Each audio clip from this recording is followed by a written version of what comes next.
जी 9th class. Next आपके पास है type of friction. ठीक है, there are two main type of friction, static friction and kinetic friction. ठीक है, मेन आपके पास टू टाइप होती है। स्टैटिक फ्रिक्शन कौन सी फ्रिक्शन होती है हमारे पास?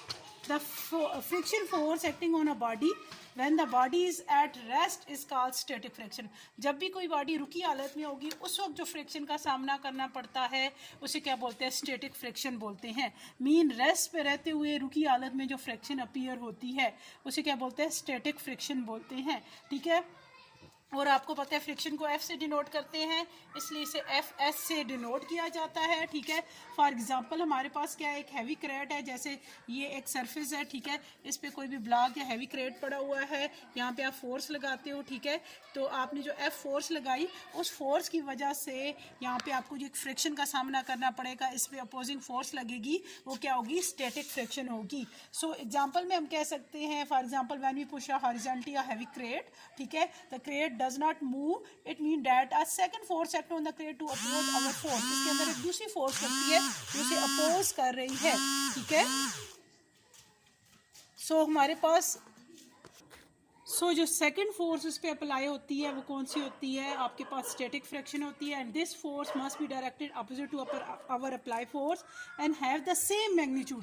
जितनी फोर्स आप इधर से लगाएंगे इतना ही आपके पास स्टैटिक फ्रिक्शन होगी जो इसको बैलेंस करती है। ये आपके पास कहलाएगी स्टैटिक फ्रिक्शन। फार्मूला इसका क्या होगा?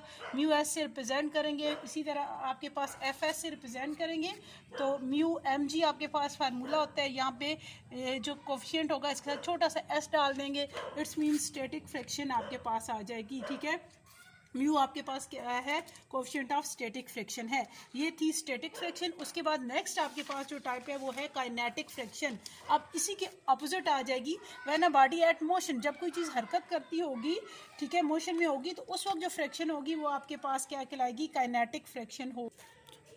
हमारे पास जो काइनेटिक फ्रिक्शन होती है, ये कौन सी फ्रिक्शन होती है? जब आपके पास कोई बॉडी मूव कर रही होगी। ठीक है, प्रॉपर डेफिनेशन क्या होगी? The friction force acting on a body when the body is in state of motion is called kinetic friction. अब इसको रिप्रेजेंट किससे करेंगे? सेम उसी तरह एफ के से रिप्रेजेंट करेंगे। म्यू एम जी फार्मूला होता है, म्यू के साथ छोटा सा के डाल देंगे, इट्स मीन काइनेटिक फ्रिक्शन आ जाएगी। मतलब चलते हुई चीज़ों में जो फ्रिक्शन होती है वो क्या होती है? काइनेटिक फ्रिक्शन होती है। ठीक है, बट आपने याद रखना है कि आपके पास स्टैटिक फ्रिक्शन जो होती है म्यू के लेस देन होती है म्यू एस से। स्टैटिक फ्रिक्शन ज़्यादा होती है, काइनेटिक फ्रिक्शन की वैल्यू कम होती है।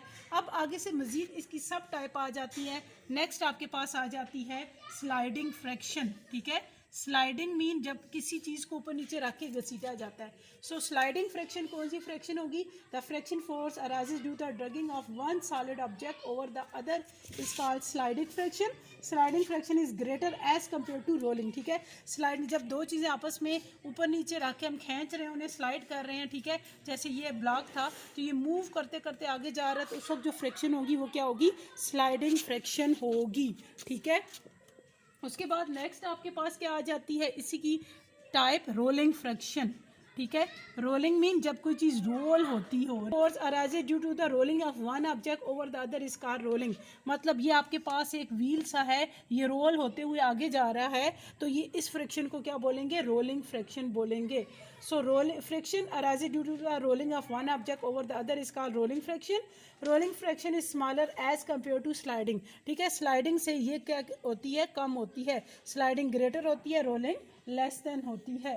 ठीक है, तो ये थी आपके पास काइनेटिक की टाइप आ गई, स्लाइडिंग एंड रोलिंग। स्टैटिक हमने देखा। अब स्टैटिक की एक टाइप आपके पास होती है लिमिटिंग फ्रिक्शन। लिमिटिंग क्या होगी? ठीक है, जब आपके पास maximum amount of static friction is also known as limiting friction.